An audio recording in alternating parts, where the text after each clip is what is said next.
Bismillahirrahmanirrahim. Oke, Assalamualaikum warahmatullahi wabarakatuh. Selamat sore teman-teman mahasiswa dari kelas A90. Ya, Alhamdulillah berjumpa lagi dengan saya di mata kuliah Hukum Pajak ya. Sudah hadir di sini berapa? 13 orang ya, sudah hampir lengkap semua saya kira. Ya. Oke.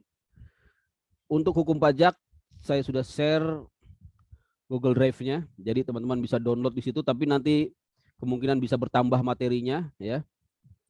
Mengapa bertambah? Karena menyesuaikan dengan perkembangan ya hukum pajak akhir-akhir ini sangat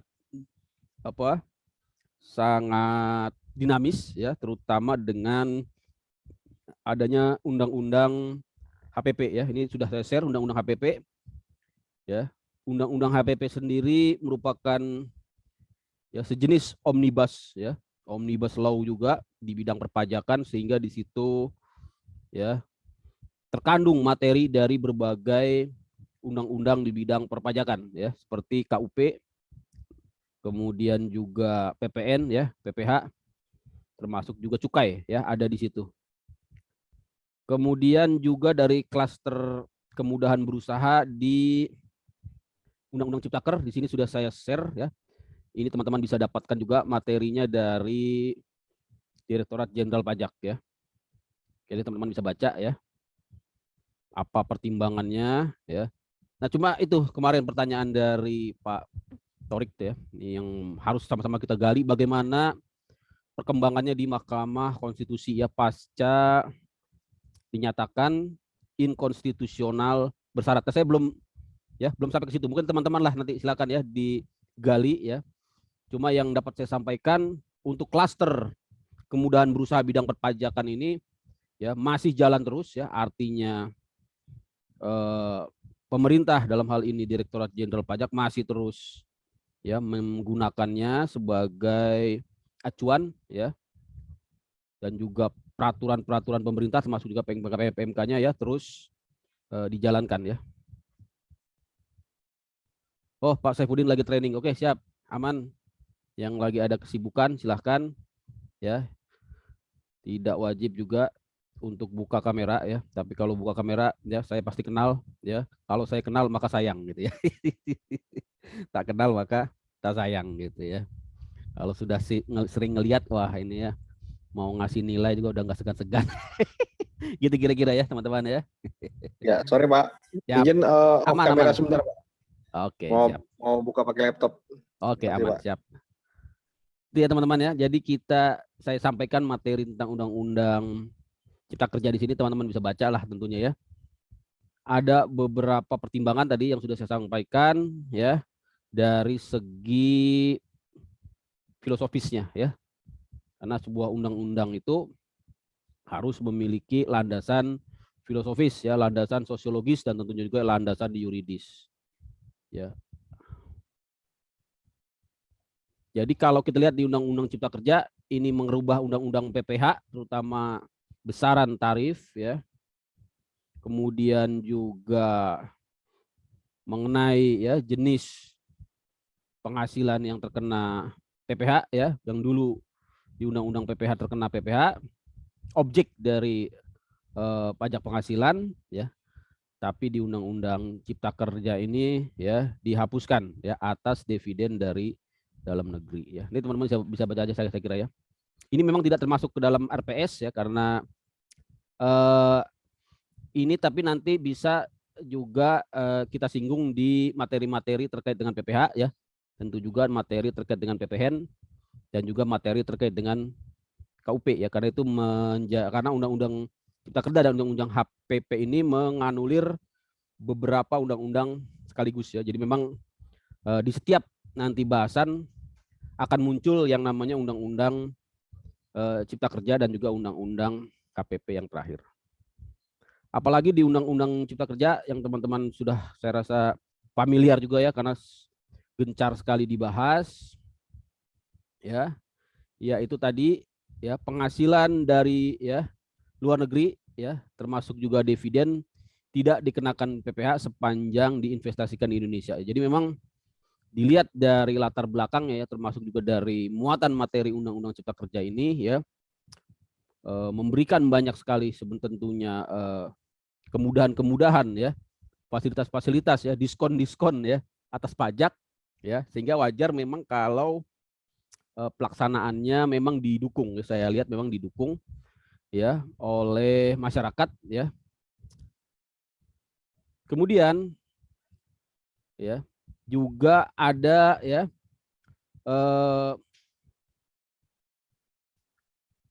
PPN ya, yang tadinya terutang menjadi tidak terutang ya. Selain tadi PPH ya, berbagai macam objek yang tadinya objek menjadi non objek, begitu juga di PPN. Salah satunya yang namanya penyertaan modal dalam bentuk aset ya, tidak terutang PPN. Tentunya ini jelas sekali ya tujuannya untuk ya menggairahkan investasi ya, menggairahkan ya penanaman modal ya, penyertaan modal salah satunya dalam bentuk aset juga di ya bebaskan ya, bukan dibebaskan istilahnya, tidak terutang ya, tidak terutang dari PPN. Itu ya kira-kira teman-teman ya. Dan yang paling menggembirakan dari Undang-Undang Cipta Kerja ini, terutama buat para pengusaha ya, adalahnya diatur ulang ya, atau didiskon lah ya, dikurangi sanksi-sanksi ya, baik itu sanksi administratif maupun sanksi yang bersumber ya dari asas ultimum remedium ya, atau yang namanya ya pengganti ya pidana ya. Itu juga di kelihatan WhatsApp saya. Ya, saya matiin aja.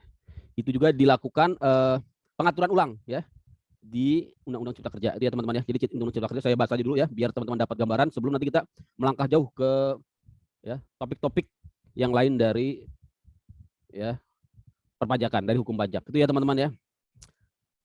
Kemudian apa? Siap. Apalagi dari Undang-Undang Cipta Kerja ini ya, ada pengaturan ulang tentang subjek pajak orang pribadi ya. Kalau sebelumnya ya untuk subjek pajak orang pribadi ya yang digolongkan ya ke dalam SPDN dan SPLN ya, menganut yang namanya asas domisili ya, domisili secara murni ya. Asas domisili itu artinya tidak memandang kewarganegaraan, hanya memandang ya status keberadaannya di suatu negara ya. Kalau sudah lebih dari 183 hari, maka dia dikatakan sebagai subjek pajak dalam negeri, SPDN. Ya, teman-teman ya. Nah, di Undang-Undang Cipta Kerja ya terdapat pengaturan ulang ya, yaitu untuk warga negara asing yang memiliki keahlian tertentu. Nah, ini ya. Maka dia ya merupakan subjek pajak dalam negeri ya, tetapi atas penghasilannya yang ada di Indonesia saja. Jadi mengandung perubahan asas yang tadinya murni asas domisili, sekarang ya asas domisilinya sedikit longgar gitu, sedikit longgar ya, atau kita katakan sebagai apa ya istilahnya ya, mix lah gitu ya, mix ya. Nanti teman-teman belajar apa sih asas domisili, apa sih asas kewarganegaraan, apa sih asas jurisdiksi, apa sih asas sumber gitu ya. Jadi ini mix asas sumber dengan asas domisili ya. Itu nanti kaitannya nanti dengan pelajaran PPH dan juga nanti kaitannya dengan pelajaran pajak internasional di pertemuan mungkin pertemuan besok ya, pertemuan besok teman-teman nanti akan jelas sekali ya. Jadi yang perlu teman-teman catat ya, nanti bisa didengar lagi rekaman YouTube-nya ya kalau belum jelas. Ada ya semacam ya perubahan pengaturan ya dari definisi subjek pajak ya dalam negeri dan penghasilan yang dikenakan pajak ya. Perubahannya di mana hanya atas ya warga negara asing yang memiliki keahlian tertentu ya, maka yang dipajaki hanya penghasilan ya yang berasal dari Indonesia. Ini berbeda dengan sebelumnya ya, menganut asas domisili ya dan menganut asas worldwide income, sehingga apabila ya orang pribadi menjadi subjek pajak dalam negeri, penghasilannya baik yang dihasilkan, baik yang didapatkan dari ya dalam daerah pabean dalam negeri ya dalam Indonesia di Indonesia maupun penghasilan yang ada di luar negeri semuanya masuk ke dalam ya masuk ke dalam objek pajak penghasilan ya. Nah, Undang-Undang Cipta Kerja ini karena berorientasi kepada penciptaan ya investasi dan juga kepada masuknya alih teknologi ya. Nah, maka untuk warga negara asing yang memiliki keahlian tertentu tidak lagi dipajaki penghasilannya yang ada di luar negeri gitu ya teman-teman ya. Nah, dicatat pelan-pelan ya. Kalau yang sudah ahli-ahli kayak kemarin Pak siapa tuh ya, kelihatannya udah ahli dan cukup senior. Pak siapa ya kemarin? Maratus siapa tuh? Maralus ya. Nah, itu mungkin sudah sangat familiar, tapi mungkin yang belum itu agak remang-remang gitu ya. Ngejelasin apa namanya membaca slide ini ya. Memang itu ya, pajak ini enggak semua orang ya menyerapnya gitu ya, tapi nggak apa-apa ya, minimal teman-teman sudah dapat. Nanti kalau mau jelasnya lagi ya bisa dari berbagai sumber, termasuk mungkin nanti YouTube saya didengar lagi pelan-pelan ya. Berikutnya apalagi di Undang-Undang Cipta Kerja di sini ada ya masalah batu bara ya. Batu bara ini menjadi penyerahan BKP ya. Menjadi penyerahan BKP. Termasuk ke dalam barang kena pajak. Sebelumnya non BKP ya. Kemudian konsinyasi ya, bukan termasuk penyerahan BKP ya. Tentunya ini memudahkan ya, memudahkan dari administrasi pengusaha kena pajak ya. Karena sebelumnya dengan konsinyasi ini menjadi BKP, terutang PPN tentunya ya merepotkan ya untuk administrasi terutama ya pelaporan faktur pajaknya ya. Jadi teman-teman catat aja ya. Kemudian non objek PPH juga dipertegas di sini ya. Atas sisa lebih dana badan sosial, badan-badan keagamaan ya. Kemudian pidana pajak yang telah diputus tidak lagi diterbitkan surat ketetapan pajak. Nah, ini menjadi kepastian hukum ya. Karena nanti untuk pidana pajak ya murni prosesnya di ya pidana ya di peradilan ya, eksekusinya oleh Kejaksaan Agung, tidak lagi harus melalui ya ketetapan pajak karena itu menjadi objek ya upaya hukum lagi nanti kalau diterbitkan ke tetapan pajak ya. Makanya sekarang langsung ya jaksa juga sebagai eksekutor ya pidana ya, termasuk juga pidana pajak. Kemudian dipertegas penerbitan SPT daluarsa 5 tahun ya. Kalau sebelumnya belum jelas apakah STP surat tagihan itu masuk ke dalam ketetapan pajak yang daluarsa 5 tahun atau tidak, dan ternyata di Undang-Undang Cipta Kerja ini sudah dipertegas ya teman-teman ya. Berikutnya STP dapat diterbitkan untuk menagih imbalan bunga yang seharusnya tidak diberikan. Kalau dulu STP tidak untuk imbalan bunga, maka sekarang dapat diterbitkan untuk imbalan bunga. Saya kira ini terlalu teknis ya mungkin untuk beberapa teman-teman, tapi pelan-pelan nanti mudah-mudahan bisa mengikuti. Ya, kemudian juga diatur mengenai ya pajak elektronik, pemajakan atas transaksi elektronik ya, yaitu platform untuk memungut PPN ya. Jadi pengenaan pajak kepada subjek pajak luar negeri ya atas transaksi elektronik ya. Sebelumnya memang sudah diatur di Undang-Undang nomor 2 ya tahun 2020 ya. Tapi ini dipertegas lagi di Undang-Undang Cipta Kerja ya. Kemudian adanya kewajiban pencantuman NIK pembeli ya yang tidak memiliki NPWP dalam faktur pajak. Saya kira itu ya.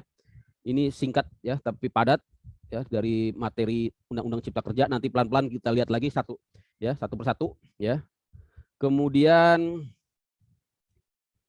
untuk Undang-Undang HPP ya yang sangat baru sekali, masih fresh ya from the oven, baru dirilis tahun kemarin ya, di akhir tahun 2021.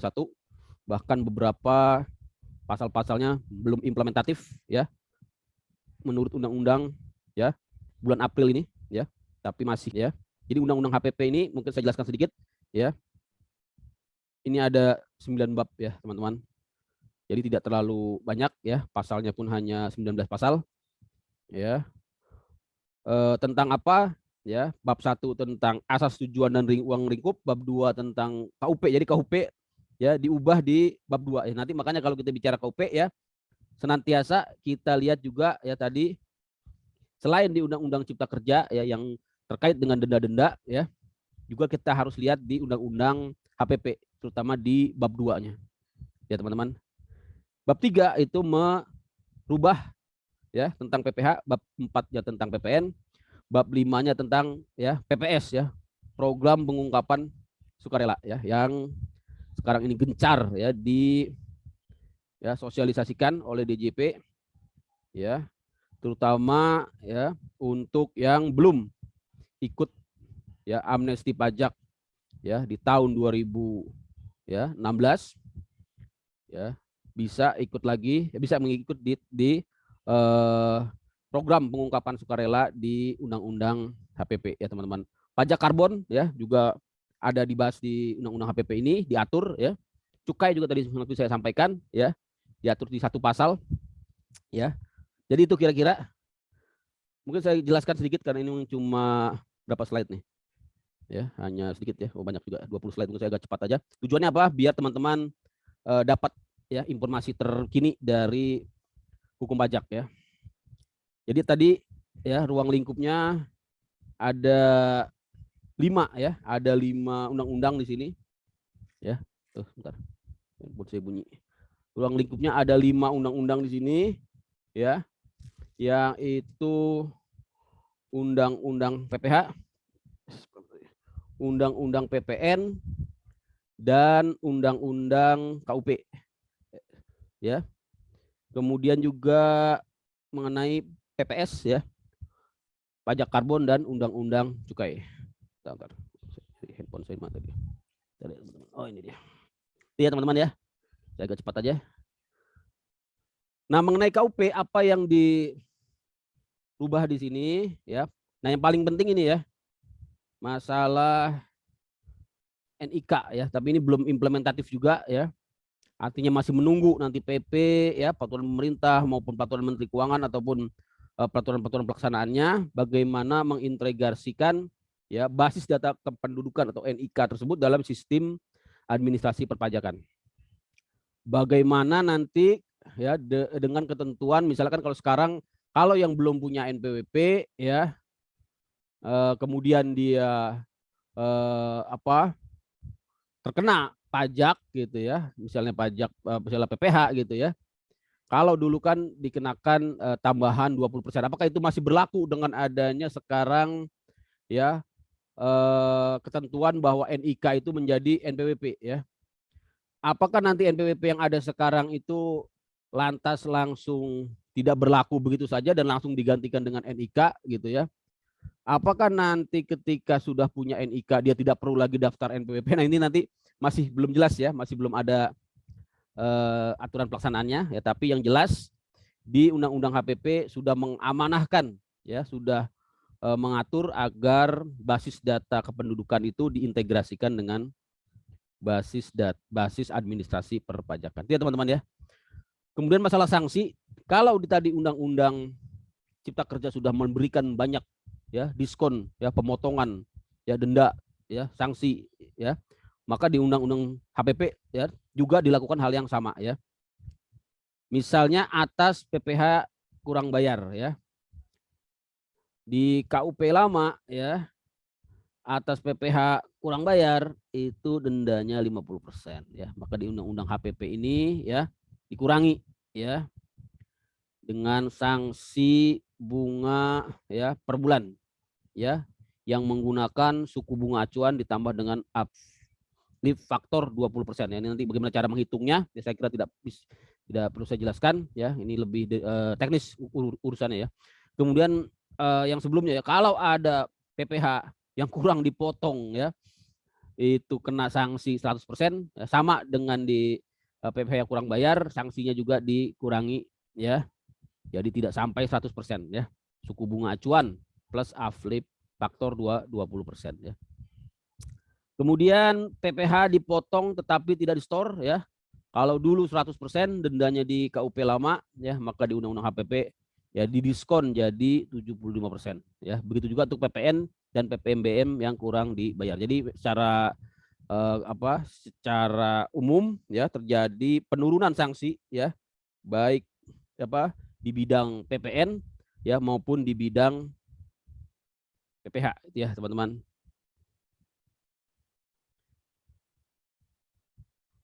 Begitu juga untuk sanksi kaitannya dengan keberatan ya. Untuk keberatan kalau dulu di undang-undang KUP lama 50%, kalau keberatannya ditolak ya dan pajaknya belum dibayar, maka dia kena sanksi tambahan. Selain membayar kekurangan ya pajak ya dari keputusan keberatan yang ditolak, dia juga harus membayar lagi 50%. Tapi dengan undang-undang HPP ya didiskon cukup 30% saja ya. Begitu juga untuk banding ya, yang tadinya harus bayar 100% kalau ditolak dibanding ya 100% dari pajak yang belum dibayar, maka di Undang-Undang HPP menjadi 60%. Nah, yang agak berat mungkin buat pengusaha di peninjauan kembali karena sebelumnya sanksi ya atas pungutan yang terutang di peninjauan kembali tidak ada ya. Nah, maka sekarang diadakan di Undang-Undang HPP ini menjadi 60% ya. Tapi konsekuensinya tentunya juga imbalan bunga ya. Imbalan bunga juga sampai ke peninjauan kembali. Ya, teman-teman ya. Dikoreksi ya kalau ada yang kurang pas ya. Terutama yang ahli-ahli pajak ini ya. Pak Maralus kemarin ya. Wah, ini Pak Maralus ini ya. Mana dia? Gitu ya, teman-teman. Kemudian kuasa wajib pajak sekarang dapat dilakukan oleh siapapun ya sepanjang memenuhi kompetensi. Ya, ini tentunya memberikan peluang ya, peluang usaha ya yang sangat besar pada teman-teman. Ya, kalau dulu ya dibatasi ya hanya yang ya istilahnya konsultan ya. Nah, yang sudah terregister ya. Nah, sekarang oleh siapapun sepanjang memenuhi persyaratan kompetensi menguasai di bidang perpajakannya, dan ini sudah mengikuti brevet ya. Jadi yang sudah brevet itu ya sekarang sudah bisa ditunjuk sebagai kuasa ya. Kecuali ya atas suami atau istri atau keluarga sedarah, maka ya persyaratannya tidak perlu jika diberi kuasa oleh suami dia tidak perlu menunjukkan ya kompetensi di bidang perpajakan. Jadi lebih dipermudah ini ya Pak Samosir ya. Peluang ya untuk teman-teman ya silakan bisa kontribusi di bidang hukum pajak, di bidang kuasa hukum pajak ya. Pajak penghasilan ya tadi sudah saya singgung sedikit-sedikit ya. Nah, ada yang chatting siapa nih? Wah, Pak Samosir ya. Pak, terkait dividen luar negeri, kan Bapak bilang tadi jika diinvestasikan Indonesia tidak dikenakan pajak, maksudnya investasi yang dimaksud seperti apa, Pak? Itu nanti silakan Pak Marolis dilihat di peraturan pelaksanaannya gitu ya. Di peraturan pelaksanaan dari bentuk PP maupun PMK gitu ya. Ada yang diinvestasikan ya dalam bentuk SBN ya, ada yang diinvestasikan dalam bentuk ya penyertaan modal ya. Itu bisa dilihat, tapi intinya di undang-undang Cipta Kerja ini ya, undang-undang Cipta Kerja ya Pak ya. Nah, dia menjadi tidak dikenakan pajak ya selama dia diinvestasikan di Indonesia. Gitu ya. Kalau sebelumnya kan kena ya Pak. Makanya dulu banyak yang nggak mau dividennya ketahuan.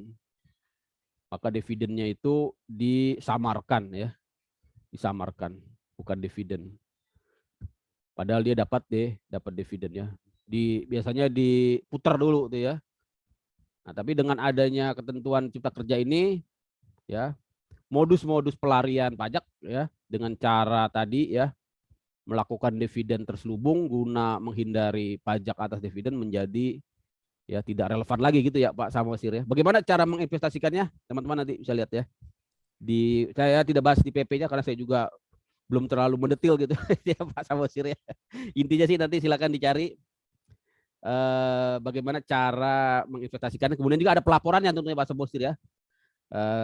Sesudah diinvestasikan ya juga harus dibuat pelaporannya untuk mempertanggungjawabkan pembayar fasilitas berupa tidak dikenakan PPh tadi. Itu ya Pak Samosir ya. Bagaimana kalau diinvestasikan ke UMKM? Jadi saya belum lihat detailnya. Nanti saya pelajari ya pelan-pelan ya Pak Samosir ya. Tapi itu bagus sekali ya pertanyaannya. Langsung ke intinya kalau Pak Samosir ya. Baik, berikutnya pajak atas natura. Nah, ini juga ya menjadi pengaturan ulang ya. Kalau dulu pemberian natura ya kepada pegawai ya atau memberikan penghasilan ya dalam bentuk natura bukan merupakan pemberian natura kepada pegawai dapat dibiayakan. Sekarang dapat dibiayakan ya. Nah, tapi merupakan penghasilan bagi si pegawai. Nah, ini ya. Jadi kalau dulu kan bukan dianggap penghasilan gitu ya. Bukan dianggap penghasilan ya, dan juga sebaliknya tidak dapat dibiayakan ya. Sekarang ya sebenarnya ini jadinya impas lah gitu ya. Saya kira ini impas ya buat ya cuma bergeser aja ya, pemajakannya ya. Buat perusahaan kalau dulu kan ini menjadi bukan modus lah ya, planning lah, tax planning juga ya. Tapi saya belum bisa memberikan gambaran detailnya ya. Apakah ini lebih menguntungkan buat perusahaan atau tidak. Tapi intinya kalau dulu natura itu tidak menjadi objek pajak ya. Penghasilan PPh ya, PPh 21 ya, sekarang masuk ke PPh 21. Itu ya teman-teman ya. Dikecualikan untuk yang natura-natura berupa makan minum ya, natura di daerah tertentu, natura yang harus ada karena pekerjaan ya, natura yang bersumber dari APBN, APBD ya, atau APBD dan natura dengan jenis dan batasan tertentunya. Ini saya akan nanti dilihat lebih jauh di peraturan. Tapi intinya yang teman-teman catat di sini adalah masalah ya perubahan ya pemajakan ya atas natura. Natura itu maksudnya barang ya, barang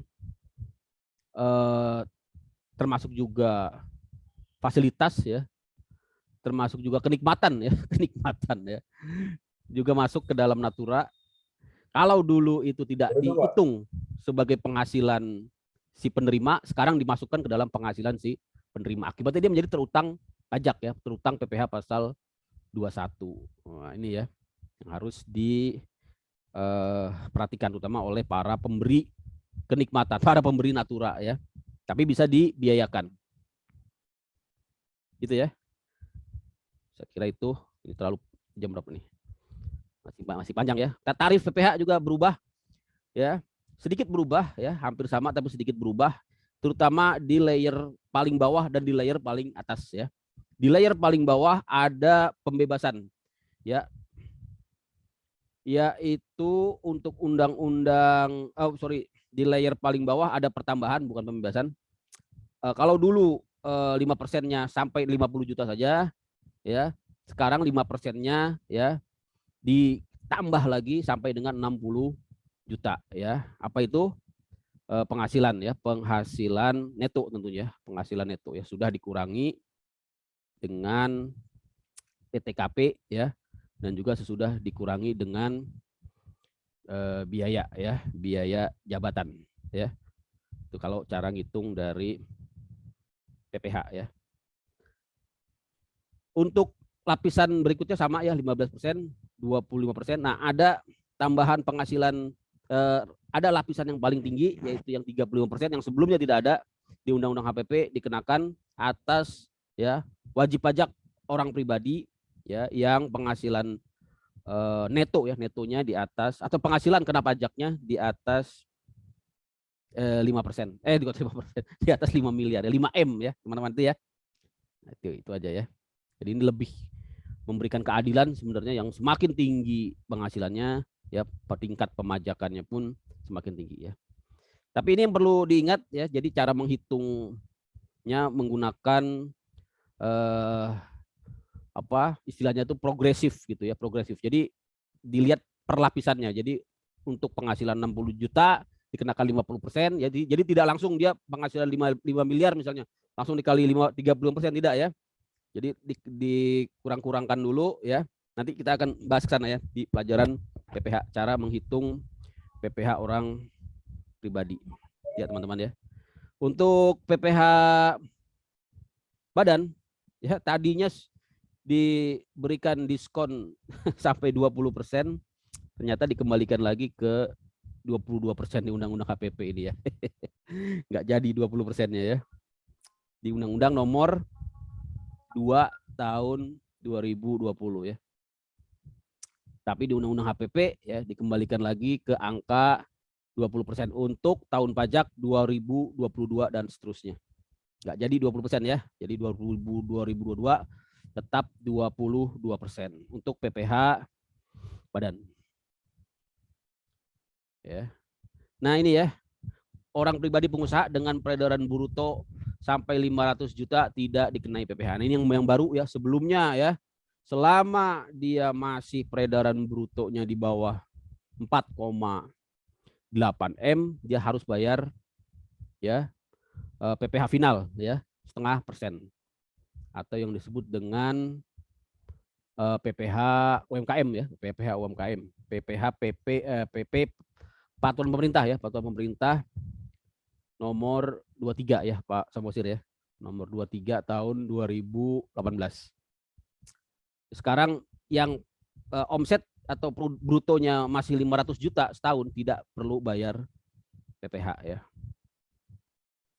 Di atas itu kena 0,5% sampai dengan 4,8 M ya. Lihat teman-teman ya. Untuk PPN di sini ada masalah yang diatur adalah ya pengurangan dan pengecualian PPN ya agar mencerminkan keadilan. Jadi diatur ulang lagi mengenai barang-barang yang masuk ke dalam bebas ya ataupun yang dikecualikan ya, terutama untuk barang kebutuhan pokok ya, jasa kesehatan, jasa pendidikan, jasa pelayanan sosial ya dan jasa lainnya diberikan fasilitas pembebasan PPN ya. Jadi ya, tetap bebas sehingga masyarakat berpenghasilan menengah kecil sama sekali tidak akan terbebani ya. Jadi itu teman-teman. Jadi tarifnya sekarang menjadi ya 11% ya, mulai berlaku 1 April ya, minggu depan ya. Minggu depan sudah mulai berlaku ya 1 April, yang tadinya 10% menjadi 11% ya. Ini agak susah nanti ngitung ya. Kalau kemarin kan enak 10% ya. 11% nih kalkulatornya harus ya. Yang gede, Pak. Nah, Yang gede itu. iya lumayan. Harus di set lagi. Aduh, kenapa jadi 11 ya? Tentunya ada pertimbangan ya. Dan jadi 12% ya di tahun 2025 ya. Ya teman-teman ya. Tapi ada juga PPN final. Nah, ini yang juga harus teman-teman tahu, ada namanya PPN final. Kok ada PPN final?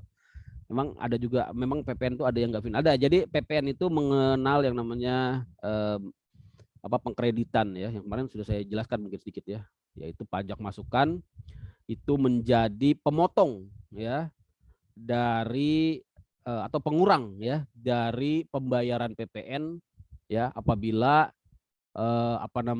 pengusaha kena pajak itu ya memungut PPN. Jadi tidak seluruhnya distorkan ke kas negara, cukup ya selisih antara pajak keluaran dengan pajak masukannya. Artinya pajak yang dipungut dari konsumen tidak seluruhnya distorkan ke negara, tapi dia bisa kurangkan dengan pajak masukan yang dia bayarkan ketika dia membeli barang ya.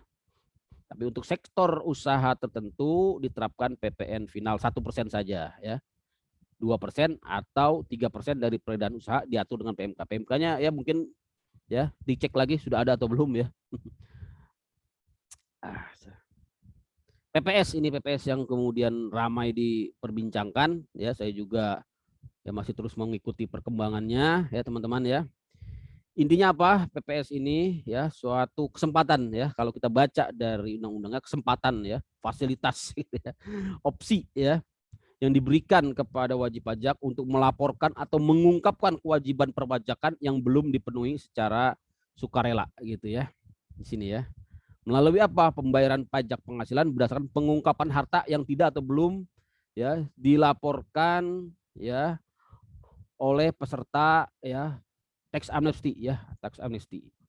Kemudian pembayaran pajak penghasilan berdasarkan pengungkapan harta yang belum dilaporkan dalam SPT tahun pajak 2020 20 ya. Jadi karena kalau nanti tidak dilaporkan ya adanya apa tadi harta ya ataupun kewajiban perpajakan yang belum sepenuhnya dilaporkan tadi, dia akan terkena ya tarif normal tadi ya.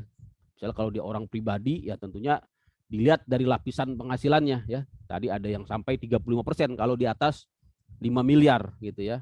Nah, itu baru tarif pokoknya ya. Nanti kena juga sanksi kurang bayar ya. Nah, sanksi kurang bayarnya ini ya tentunya dilihat ya kapan tahun perolehannya ya. Kapan tahun perolehannya, bisa kena tarif di KUP ya atau kena tarif di Undang-Undang Cipta Kerja ya. Minimal tadi kan bisa kena 100 ya, 100% ya. Nah, artinya 100% tambah lagi 35% gitu ya. Bisa kena sampai dengan ya 200-an% ya.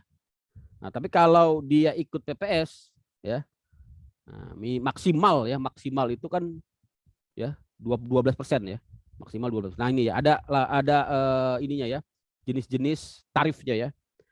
Nah, ini teman-teman bisa bacalah ya. Intinya mulai dari yang paling rendah itu yang kalau saya lihat di sini ya, untuk yang kebijakan satu ya, kebijakan satu ini untuk yang belum, yang sudah ikut TA tapi belum dilaporkan seluruhnya ya. Nah, bisa dilanjutkan di di PPS ini ya, tarifnya mulai dari 6% sampai dengan 11% ya. Murah ya. Apakah PPS sama dengan tax amnesty? Beda ya, beda. Bedanya di mana? Ya pertama ya beda di fasilitasnya ya. Fasilitasnya coba kita lihat. Kalau di tax amnesty ya, itu kan memang fasilitasnya sangat besar sekali ya, terutama dari segi tarifnya kecil sekali ya. Sedangkan ini memang tarifnya sudah lumayan ya. 6%, 8%, 11% ya. Memang harus timbang-timbang ini ya.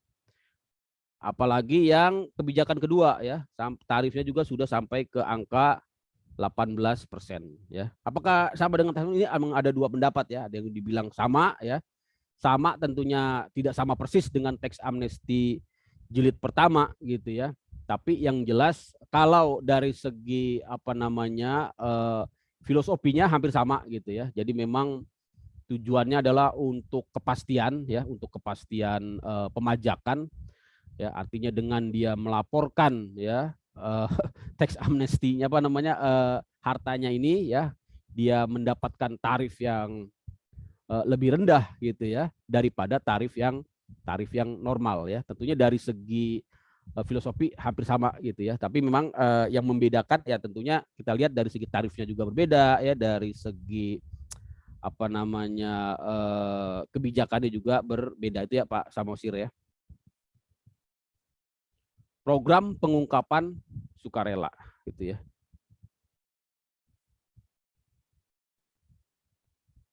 Itu ya. Jelas ya Pak Samosir ya.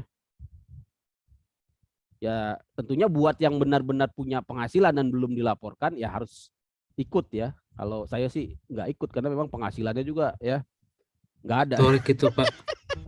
Patorik itu Pak, golongan 4 Pak. Gitu ya. Karena nanti kalau ketahuan ya sesudah selesai PPS ini ya siap-siap aja tadi itu kan, dari tarif pajak aja udah ya bisa kena yang 35% kalau dia orang pribadi ya.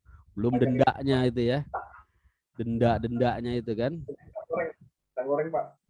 Siapa? Jualan pisang goreng 1 miliar itu kan ada tuh. Jual pisang goreng. Aman lah kalau, tapi kalau pisang gorengnya 1 kontainer ya.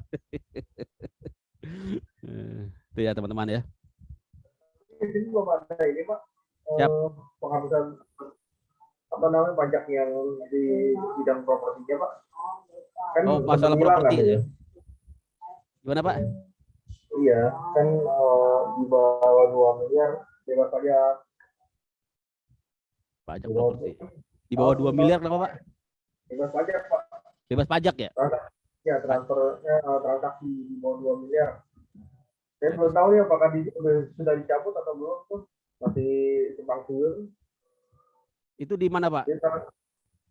Jadi kemarin itu Pak, kan dari Sri Mulyani transaksi properti di bawah 2 miliar ya. Itu sudah dikenakan pajak. Oh itu ya. Siap, Jadi siap. jadi kenakan pajak juga itu. Pajak PPN ya? PPN apa tuh?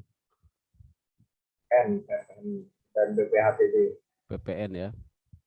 Siap. Iya. Nanti saya cek lagi Pak. Saking banyak saya juga ini Pak liar kalau pajak nih Pak. Apa? Ada yang dua. Termasuk itu juga ya PPN kegiatan membangun sendiri ya kan. Itu kan yang kena PPN itu kalau yang ya luas ya bangunannya 200 sampai 300 tuh ya, 300 meter persegi ya. Nah, itu juga harus mencatat itu. 200 ya? 200 ya. Itu rumah yang udah iya, orang pada main aman di bawah. Akalinnya di situ ya. Akalinnya di situ. Oh, kalau bangun jangan lebih 200 ya, 199 meter persegi. Enggak usah bayar PPN. Itu sudah sah-sah aja ya, itu namanya tax planning ya Pak Torik ya. Jadi merencanakan sesuai dengan legalnya, sesuai dengan ketentuan gitu ya. Siap. Pak Torik suaranya ini Pak Torik. Suaranya bergema. Jelas Pak. Oke. Banyak Pak musim Pak. Siap, oke. Ini kita bahas ininya dulu, kulit-kulitnya dulu ya. Kalau terlalu detail juga saya ini juga ya, karena praktek juga saya belum terlalu banyak ya. Iya, Pak. Ini masih level ini nih ya. Level teori aja ya.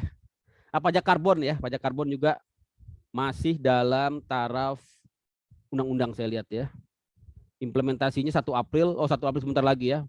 Ini mungkin silakan teman-teman nanti update ya perkembangan peraturan pemerintahnya atau peraturan Menteri Keuangannya ya. Pajak karbon ini dikenakan atas pembelian barang yang mengandung karbon ya atau aktivitas yang menghasilkan emisi karbon ya. Ini nanti ya kalau saya lihat ini terutama untuk pembangkit listrik ya tenaga uap batubara ya. Nah, ini yang akan menjadi permasalahan adalah ya kembali nanti apakah konsumen yang nanti yang akan ya dibebankan ya adanya pertambahan jenis pajak ini ya, yaitu pajak karbon ya dengan beban 30 per kilogram karbon dioksida ekuivalen. Nah, ini mungkin ya minimal tahu dulu lah ya bagaimana implementasinya, nanti kita lihat pelan-pelan ya. Untuk pajak karbon ini saya belum bisa jelaskan secara panjang. Untuk cukai ini sih lebih kepada masalah penerapan asas ultimum remedium ya. Jadi sebelumnya di undang-undang cukai itu kalau dia masuk ke dalam penyidikan, misalnya ada rokok ya ataupun minuman ya mengandung etil alkohol yang ya tidak dilekati pita cukai itu ketahuan ya, atau rokok polos ya, atau miras bodong ya, miras oplosan yang tidak bayar cukai ya, atau miras lundupan lah ya. Kalau miras oplosan mati kita minum itu ya. Miras lundupan itu ya biasanya ya, atau yang masuk lewat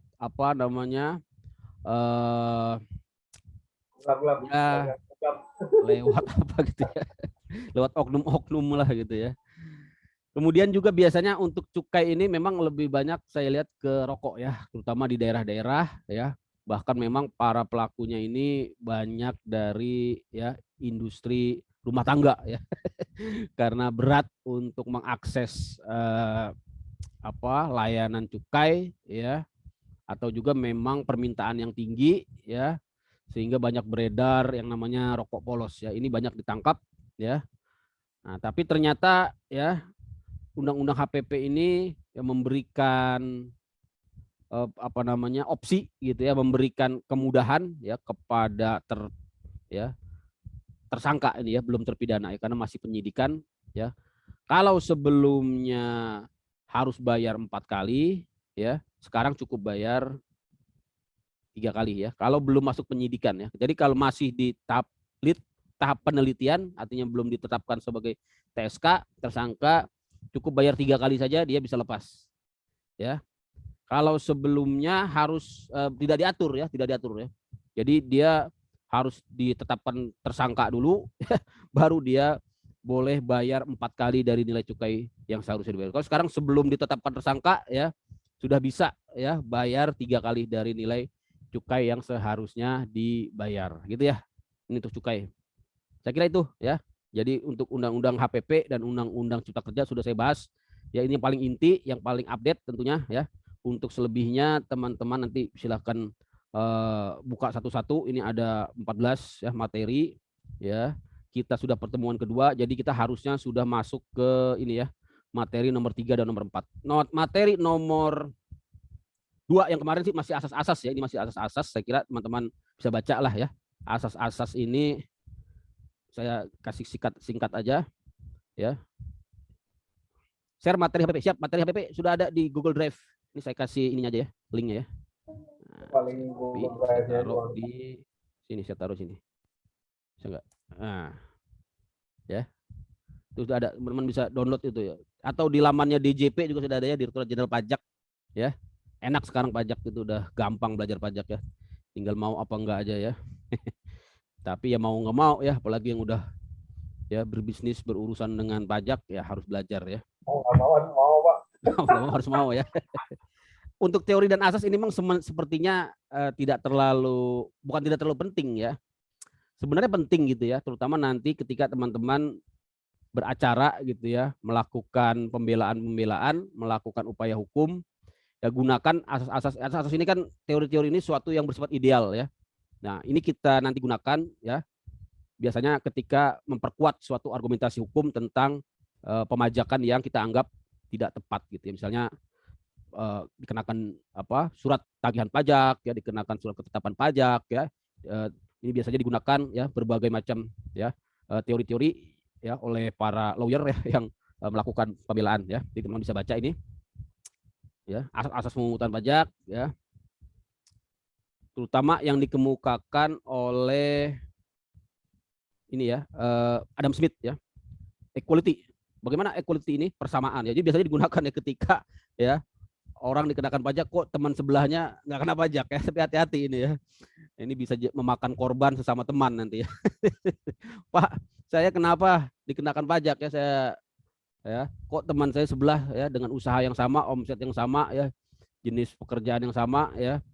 Kok dia bebas gitu ya. Nah, ya, bukannya kita yang dibebaskan tapi malah teman yang tadi kita bilang itu yang kena juga ya. Tapi nggak apa-apa, biasanya orang kalau ya ngelihat ya sama-sama menderita ya, minimal penderitaan dia sedikit berkurang gitu ya. Saya lihat banyak itu ya, model-model begitu ya. Masuk saya juga ya. Kemudian kepastian ya, artinya kepastian ini tadi itu ya. Kita lihat bahwa pajak itu harus pasti ya, harus jelas. Ya ketika kita melihat ada yang tidak jelas, ada yang tidak pasti ya, yang sifatnya asumsi, yang sifatnya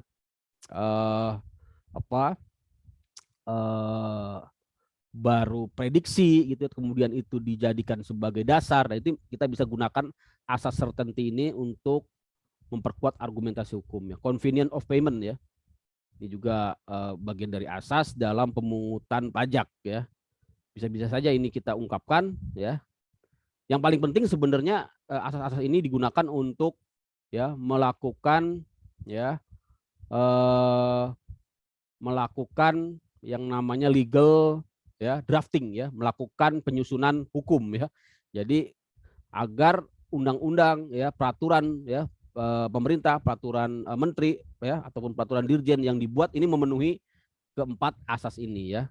Equality, certainty, ya, convenience of payment, low cost of collection ya teman-teman ya. Tapi untuk lawyer ya, untuk kuasa hukum juga bisa digunakan ya. Tapi tadi itu ya dalam rangka memperkuat suatu argumentasi hukum ya dari aspek teorinya. Saya kira itu ya. Asas yuridis, ya ini juga penting sekali. Asas yuridis ini ya dapat digunakan ketika menemui ya pemungutan pajak yang tidak berdasarkan pada asas yuridis, yaitu tidak berdasarkan undang-undang ya, atau tidak berdasarkan asas legalitas. Ya, asas yuridis ini sama dengan asas legalitas. Nanti saya kasih contoh kasus ya. Saya kasih contoh kasus. Teman-teman bisa lihat di Edlink ya. Ini kasusnya saya share di Edlink. Nanti teman-teman silakan cantumkan pendapat di situ ya. Bentar ya. Di Edlink ini di kelas reguler saya kasih ya, tapi di kelas ini belum ya. Tugas studi kasus. Mana dia? Nah, ini kasus ya.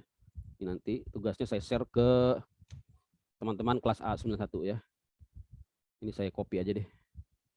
Copy. Nanti ngisinya di add link aja ya. Nanti di add link saya apa namanya? Saya masukin.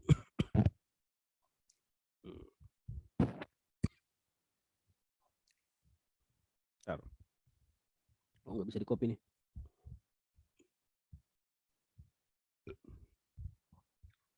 Nggak bisa ya. Baca aja ya. Bentar.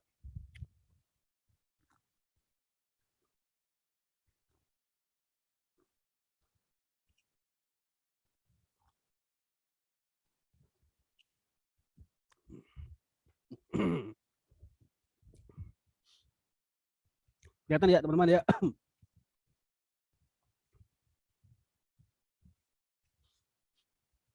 Jadi ini ada kasus ya dalam rangka menerapkan asas legalitas ya.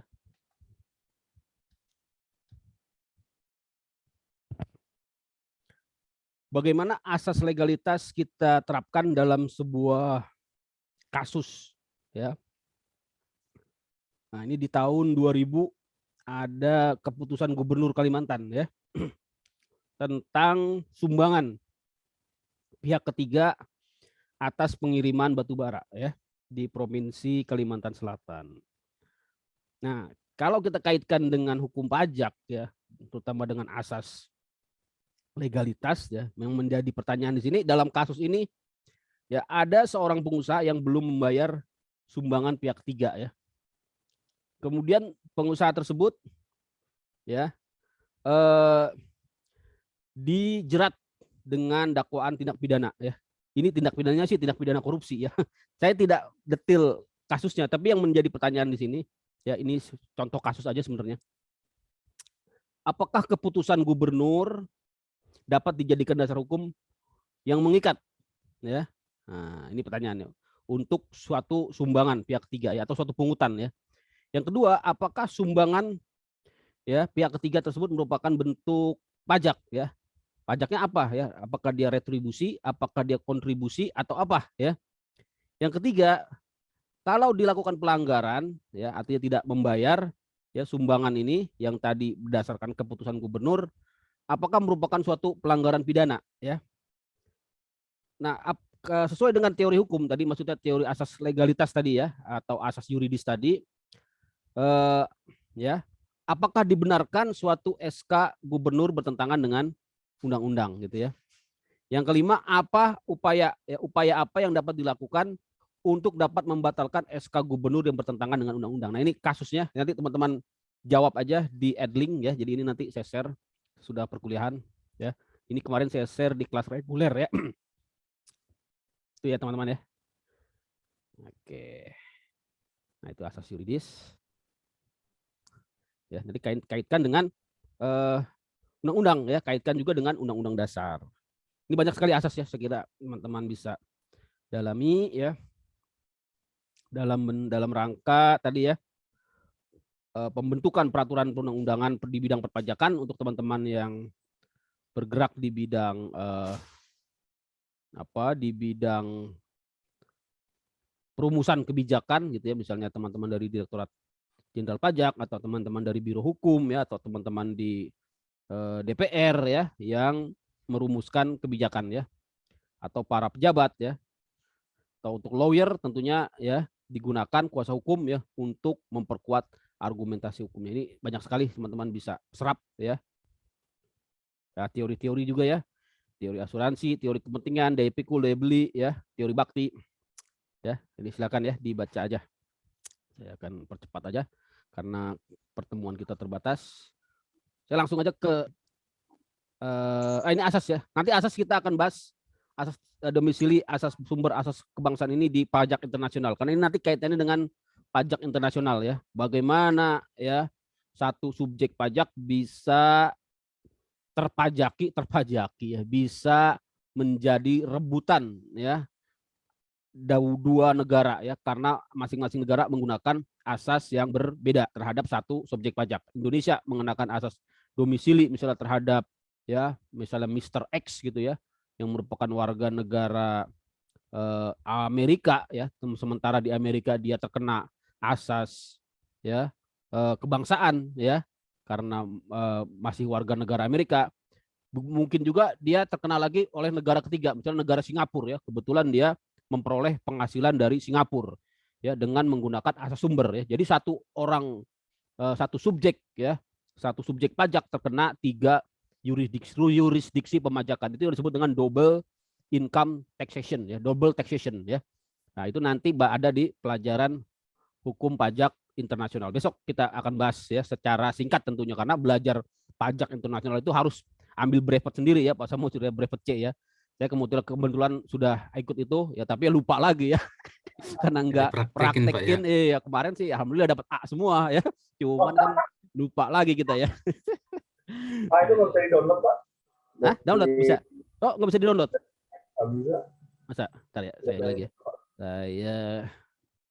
Nanti saya share ulang deh. Saya share kemana ya? Nggak bisa di-download aja.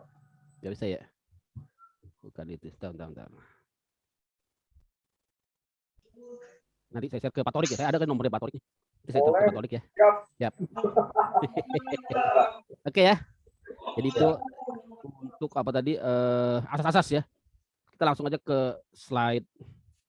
Nah, ini slide ketiga ya, slide ketiga tentang pengantar hukum pajak. Ini sih lebih kepada pengetahuan ya, belum ke ranah prakteknya. Hukum pajak ini yang paling penting, bentar ya. Sumber-sumber hukum ya, sumber hukum pajak ini kita sebagai mahasiswa hukum nanti kita perluas ya, tidak hanya undang-undang, tapi juga tentunya ya berbagai norma-norma ya yang ada di luar undang-undang ya, termasuk di dalamnya sumber hukum material. Bentar ya, ada bel. Nomor lanjutin, Pak. Wah, ini Sumber hukum material dan sumber hukum formil ya. Sumber hukum material ini artinya hal-hal yang di luar hukum formil, yaitu faktor-faktor yang membentuk hukum ya. Nah, jadi bedakan antara sumber hukum material dengan sumber hukum formil. Ini teman-teman tahu tentunya sudah dapat di pelajaran PIH. Jadi ini kita terapkan di hukum pajak.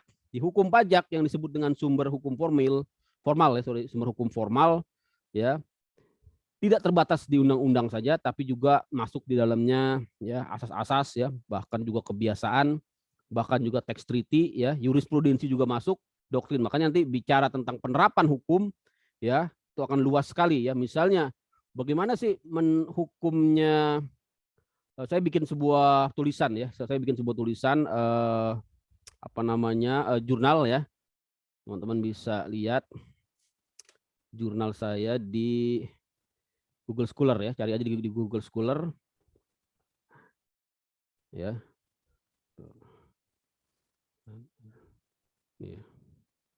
Itu saya bikin tentang bagaimana sih penerapan konsep beneficial owner ya di dalam tax treaty ya.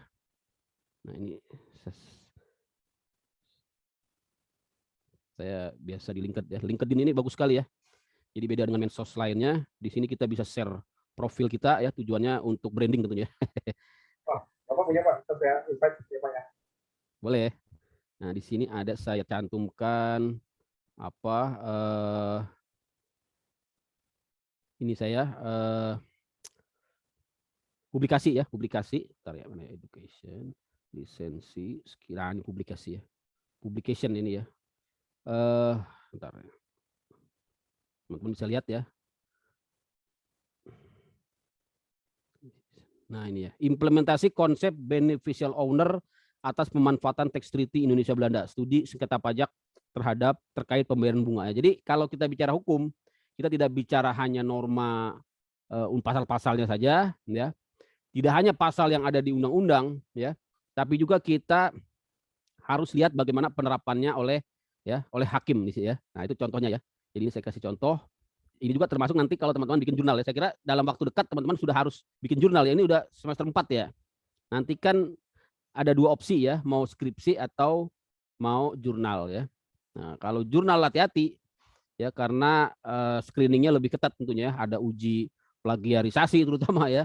ada uji kemiripan ya, ada reviewer dari penerbit jurnal ya yang biasanya dari luar kampus. Samping itu juga tetap melakukan bimbingan dengan dosen pembimbing ya. Memang ini lebih berat tantangannya ya. Kalau dulu skripsi ya bisa inilah bisa cincai-cincai. Ini sekarang kelihatannya mengarahnya ke jurnal ini ya, kebijakan dari pimpinan ya, dari lembaga ya, dari apa IBLAM ya.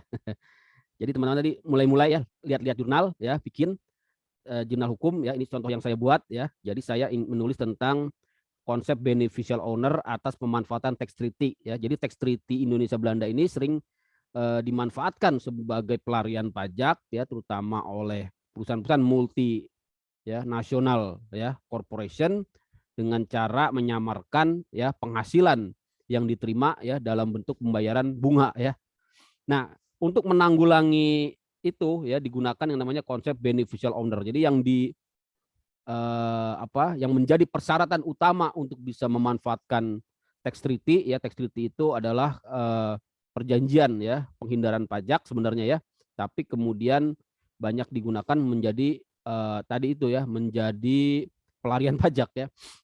Nah, dengan menggunakan beneficial owner. Jadi beneficial owner ini ya untuk ya mengetahui bahwa pemilik manfaat yang sebenarnya dari ya penghasilan tersebut ya haruslah ya memang subjek pajak yang apa namanya yang berdomisili ataupun mengklaim memanfaatkan tax treaty ya.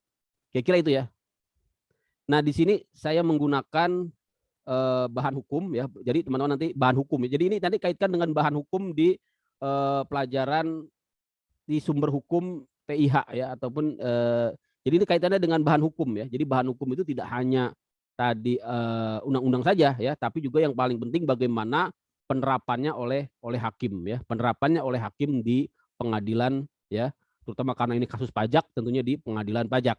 Bagaimana hakim memandang ya status beneficial owner ini? Apakah dari ya certificate of domisili ya, apakah dari pembukuan ya, apakah dari adanya ya pelaporan pajak atau apa ya. Ini menjadi sebuah bahasan yang harus muncul ya di setiap teman-teman melakukan riset ya ataupun penelitian di bidang hukum. Saya kira itu ya, ini saya share aja.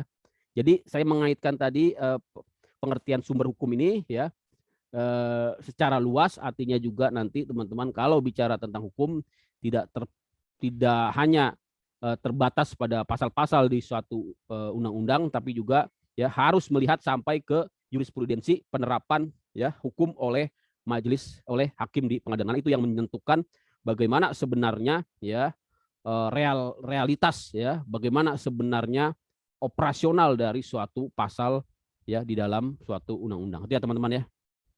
Ini silakan dibaca aja saya kira ya. Jadi ada undang-undang dasar, ada perjanjian perpajakan, ada jurisprudensi, itu semua bagian dari sumber hukum. Kalau orang hukum tidak hanya undang-undang saja tadi ya, bahkan doktrin ya, doktrin ini tentunya dikemukakan oleh ahli. Makanya bukunya harus banyak ya, bukunya ya Rohmat Sumitro ya, bukunya siapa? Ansori Ritonga. Nah, saya kebetulan Pak Ansori ini pembimbing saya promotor saya di program S3 ya nih, alhamdulillah hari ini baru selesai saya ujian. Ya, tapi masih ada 2 tahap lagi ya, ujian komprenya ya sampai 5 kalau doktor ya. Ya. Ini baru ujian ketiga nih, ya. Ujian kesabaran ya, benar-benar ya. Sabar ya dibantai kita ya, sabar mencari tanda tangan. Pokoknya deh ya siap Prof gitu ya. Apa Pak, bawain aja nih, bawain kopi atau apa. Itu yang uji aja 6 coba tadi, Masya Allah. 6 orang profesor coba apa aja yang dia omong gitu kan. Nanti kita ujian, kemarin tadi baru ujian berhasil ya. Besok kalau mau saya lanjut lagi ujian tertutup, baru terakhir ujian terbuka, masih 2 tahap lagi ya. Itu pengujinya nambah terus ya. Tadi 6 ya, besok mungkin 7 ya. Terakhir 9 ya, bayangin itu ya. Gitu aja ya. Ya, tapi kita jalani aja lah ya. Mungkin Pak Marolis udah kayaknya nih ya, jangan-jangan nih ya. Belum Pak, masih yang kedua. Yang kedua. Iya. Oke, saya kira itu ya teman-teman. Pengertian pajak saya kira bisa dibaca. Yang paling penting ini ya. Yang paling penting dari slide nomor 3 ini, asas ini sudah ya, sejarah saya kira dibaca aja. Fungsi hukum pajak ini juga ya dibaca aja. Nah ini ya kedudukan hukum pajak. Jadi bicara tentang hukum pajak yang kita pelajari ini ya ada dua pendapat ya besar di dalam hukum pajak di mana letak dari hukum pajak ya. Jadi hukum pajak bisa masuk ke ranah hukum administrasi negara yang menurut Prof. Rohmat Sumitro hukum pajak ini berada di dalam kamar ya di dalam satu rumpun dengan hukum administrasi negara ya bersamaan dengan hukum keuangan negara, hukum ketenaga kerjaan dan lain-lain. Tapi pendapatnya Prof. Adriani ya dari Universitas Amsterdam Belanda dia meletakkan hukum pajak ya di luar hukum administrasi negara tapi masih dalam satu ya kamar besar hukum publik. Nah, realitasnya bagaimana? Prakteknya seperti apa? Prakteknya memang masih terdapat dualisme ya, masih terdapat dualisme pembidangan hukum pajak. Kita lihat dari misalnya yang paling kelihatan itu ya posisi pengadilan pajak ya dibandingkan dengan posisi pengadilan tata usaha negara ya. Kalau di level pengadilan tingkat pertama itu ya terpisah ya terpisah. Artinya pengadilan pajak tidak menginduk kepada pengadilan tata usaha negara atau pengadilan administrasi negara ya.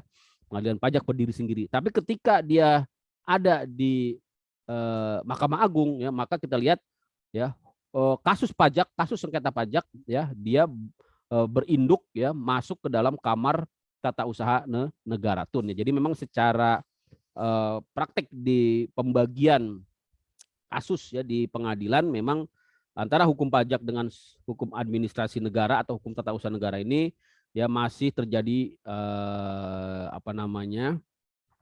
dualisme gitu ya. Dualisme itu maksudnya apakah pengadilan pajak itu masuk ke pengadilan tata usaha negara ya masih belum jelas gitu ya, masih belum jelas ya. Akibatnya sekarang ya. Akibatnya memang juga tidak jelas nanti pada prakteknya ya, terutama ketika ada satu sengketa ya, yang kita lihat dia juga masuk ke pengadilan pajak, tapi dia juga bisa masuk ke pengadilan tata usaha negara ya. Teman-teman nanti bisa lihat ya di pengadilan tata usaha negara pun ya ada banyak ya SKP surat ketetapan pajak yang ya disidangkan ya oleh hakimnya ya, oleh hakim pengadilan tata usaha negara ya. Akibatnya nanti ada dua keputusan, satu keputusan tata usaha negara, satu keputusan pengadilan pajak. Dan ini tentunya menjadi permasalahan ya teman-teman ya. Nanti kita akan bahas secara lebih dalam di kuliah terakhir saya kira ya tentang upaya hukum. Ya, upaya hukum wajib pajak atas surat ketetapan pajak ya. Saya kira itu jam berapa nih? Udah jam 5 lewat ya. Ada yang mau didiskusikan silakan. Penting materinya semuanya dikirim Pak biar Siap. baca. Nanti dibaca-baca aja ya.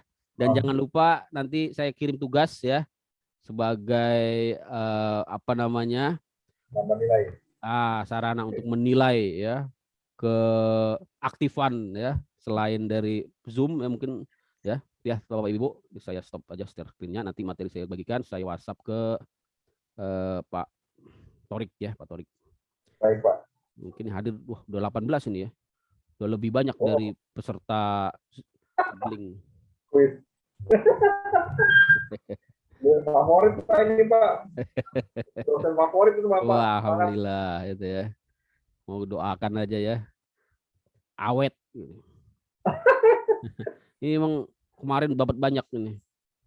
Ya, sampai 36 SKS. Masya Allah. Tapi itu nggak boleh juga ya. Jadi di dikti itu dibatasi ya. 16 SKS saja. Ini karena pandemi justru tambah banyak ini kelasnya ya, iblam luar biasa ini. Ya, alhamdulillah ini ya. Baik, terima kasih ya teman-teman ya. Nanti yang mau lebih lanjut bisa di add link, nanti juga YouTube-nya saya upload ya, teman-teman bisa komen di YouTube ya, bisa juga komen di add link. Bisa like, bisa subscribe. Bisa like dan subscribe, jangan lupa ya, komen ya. itu subscribernya udah ya 200.000 ya. 200 bohong. Susah banget naiknya ya. Apa-apalah, yang penting kan niatnya berbagi ya. Subscriber urusan belakangan. Terima kasih Bapak Ibu ya. Ini sudah saya Iya Pak, kasih Pak.